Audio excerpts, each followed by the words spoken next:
অযত্নে অবহেলায় দিন পার করছে আরও একটি রাজবাড়ি। বলছি বলিহার রাজবাড়ির কথা।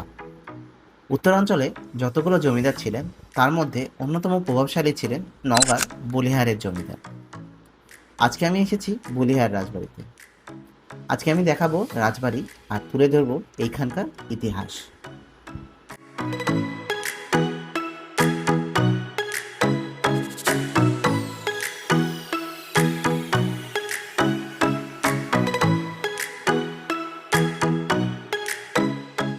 নওগাঁ শহর থেকে রওনা হয়ে আমি যাচ্ছি সদর উপজেলার বলিহার গ্রামে, যেই গ্রামেই রয়েছে রাজবাড়ি। শহর থেকে রাজবাড়ির দূরত্ব প্রায় 18 কিলোমিটার। অটো নিয়ে ছুটে চলতে থাকলাম গ্রামীণ পরিবেশময় সবুজে ঘেরা রাস্তাতে।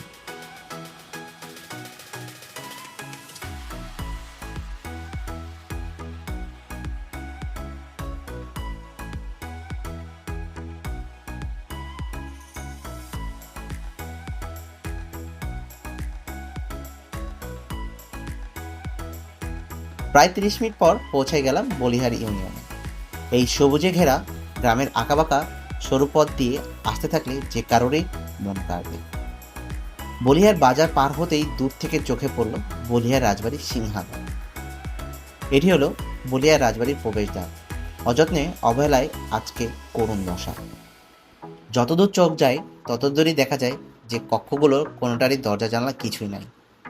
সবকিছুই খুলে নিয়ে গেছে লুটেরা। এইগুলো দেখলে ভীষণ আক্ষেপও হয়, আবার রাগও লাগে। যেই রাজবাড়িতেই যাই সেখানেই দেখি লুটপাটের ক্ষত। রাজবাড়ির ঠিক পশ্চিম দিকে রয়েছে রাজরাজেশ্বরীর মন্দির। 1823 সালে জমিদার রাজেন্দ্রনাথ এখানে রাজরাজেশ্বরী দেবীর মন্দির নির্মাণ করেছিলেন। তিনি মন্দিরে পিতলের তৈরি রাজেশ্বরী দেবীর একটি মূর্তি স্থাপন করেছিলেন।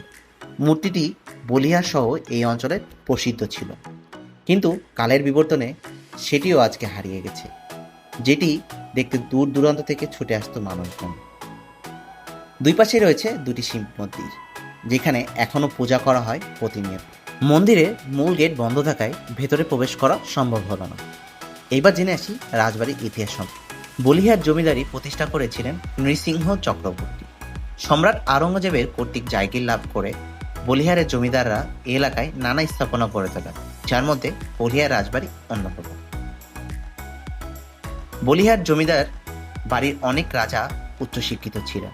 তার মধ্যে কৃষ্ণেন্দ্রনাথ রায় বাহাদুর রাজা বিখ্যাত লেখক ছিলেন। তার লেখা উল্লেখযোগ্য গ্রন্থগুলো হল কৃষ্ণেন্দ্র গ্রন্থাবলী প্রথম ও দ্বিতীয় খণ্ড। দেশ বিভাগের সময়কালে বলিহারের রাজা ছিলেন বিমলেন্দু রায়। দেশ বিভাগের সময় জমিদারি প্রথা বিলুপ্ত হলে বলিহারের রাজা বিমলেন্দু রায় চলে যান ভারতে। এরপর বলিহার রাজবাড়ি ভবনটি দেখভাল করেন রাজপরিবারের অন্যান্য কর্মচারীরা।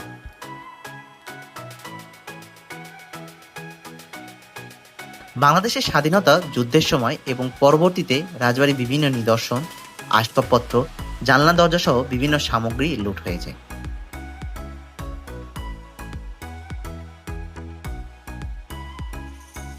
মন্দিরের পিছনেই রয়েছে আরেকটি বাসভবন, যেটি এখন জীর্ণদশায় পরিণত হয়েছে।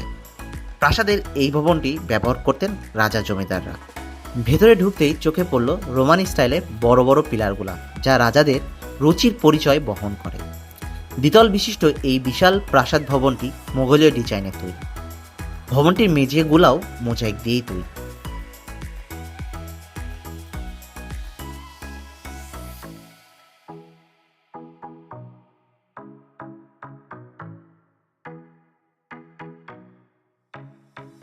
জনশ্রুতিতে আছে তৎকালীন মুঘল সম্রাট আকবরের সেনাপতি রাজা মানসিংহ বাংলার বারোভূয়াদের দমন করতে সৈন্য সামন্ত নিয়ে এই অঞ্চলের বলিহারে পৌঁছান। সৈন্যবাহিনী দীর্ঘ পথ অতিক্রম করায় ক্লান্ত হয়ে পড়েছিল। তাদের বিশ্রামের জন্য এবং সেনাপতি মানসিংহের পাঠানো গুপ্তচরের মাধ্যমে বারোভূয়াদের খবর জানতে মানসিংহ এই রাজবাড়ি এলাকায় যাত্রা বিরতি করেন। সে সময় বরেন্দ্র অঞ্চলে শুষ্ক মৌসুম চলছিল। সৈন্যরা বেশি দিন কোনো কাজ না করে বসে থাকলে অলস হয়ে যেতে পারে, এরকম ভেবে সেনাপতি মানসিংহ সৈন্যবাহিনী দিয়েই এলাকায় 330টি দিঘি এবং পুকুর খনন করে নেন, যার মধ্যে মালাহার, সীতাহার, বলিহার, অন্তাহার উল্লেখযোগ্য।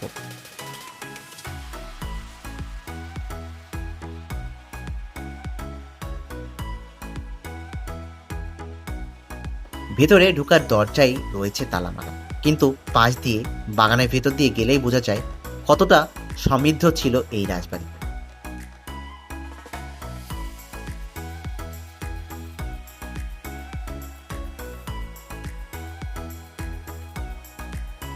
পূর্বে রাজবাড়ির একটি ভবন স্থানীয় একটি স্কুলের শ্রেণীকক্ষ হিসেবে ব্যবহৃত হয়েছিল, কিন্তু নতুন স্কুল ভবন নির্মিত হওয়ায় রাজবাড়ি ভবনটি এখন পরিত্যক্ত।